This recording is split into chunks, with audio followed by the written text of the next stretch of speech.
وقال الله تبارك وتعالى في القرآن المجيد والفرقان الحميد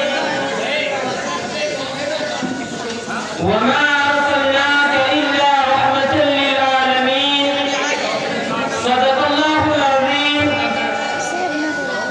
हर इब्तिदा से पहले हर इम्तिहा के बाद हर इब्तिदा से पहले हर इम्तिहा के बाद ज़ाते नबी बुलंद है ज़ाते खुदा के बाद दुनिया में एहतराम के काबिल में जितने लोग दुनिया में एहतराम के काबिल में जितने लोग मैं सबको मानता हूँ मगर मुस्तफा के बाद मेरे अजीज साथियों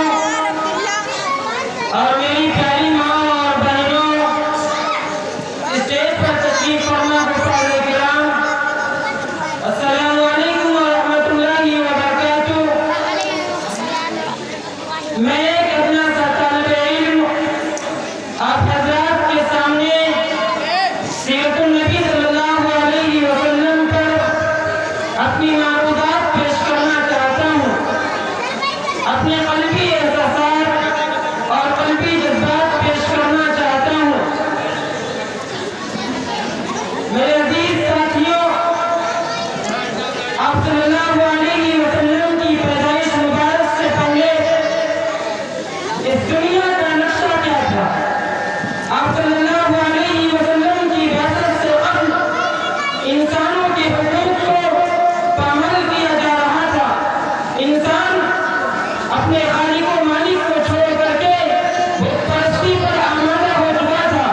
इंसान अपने मालिक को छोड़ करके बेखुदा मानने लगा था। इंसान अपने मालिक को भुला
दुनिया वालों की परवाह नहीं करते थे। कौन क्या कहेगा, कौन क्या नहीं कहेगा। वो नबी के आशिक थे, वो नबी के दीवाने थे, वो नबी पर जान देने वाले थे। आप भी आयत कीजिए कि हम सुन्नत नबवी पर अमल करने वाले बनेंगे, हम नमाजी बनेंगे, हम ईमानदार बनेंगे, हम नेक बनेंगे, वरना रोगे पछताओगे। मैं इसी बात पर अपनी तकलीफ को खत्म करता हूँ और अल्लाह ताला से दुआ करता हूँ कि अल्लाह तबारक व तआला हमको और आपको इन तमाम बातों पर अमल करने की तौफीक अता फरमाए।